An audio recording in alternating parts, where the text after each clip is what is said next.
emotional bullseye. What in the world does that mean?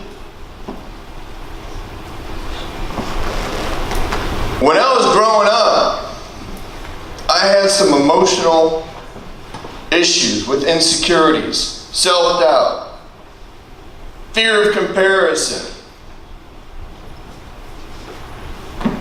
To get up here, there's no way.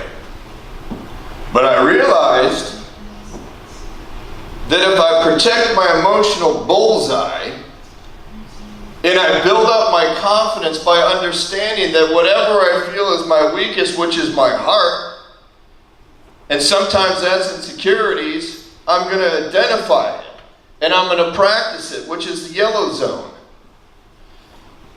So when I talk to corporations, salespeople, business people, anybody that wants to achieve certain things, public speaking, if you feel like that you want to go and try for something, practice it over and over and over again, because that uncomfortable feeling is going to go back and forth between the red and the yellow.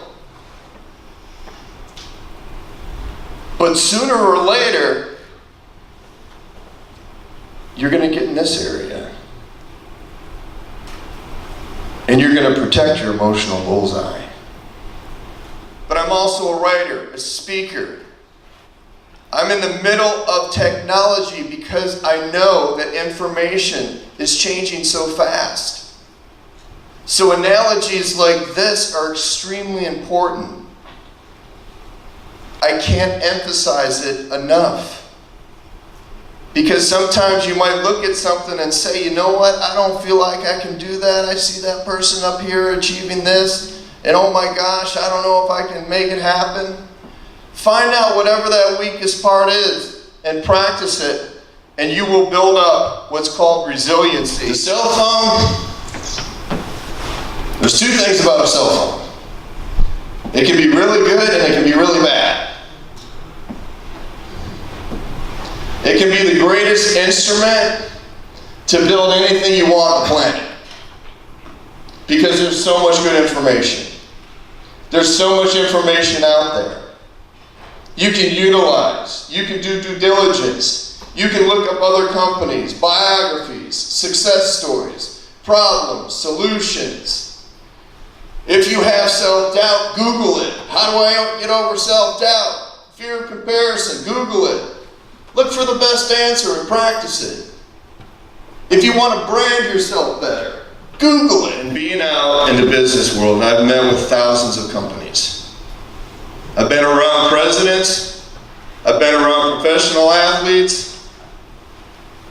I've been around people that are on the street corners.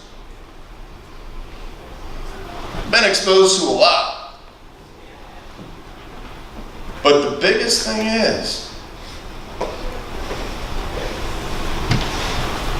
if you really want to dig deep sometimes, and if you feel like you're beaten down or taken down, what advice would you give your 8-year-old self?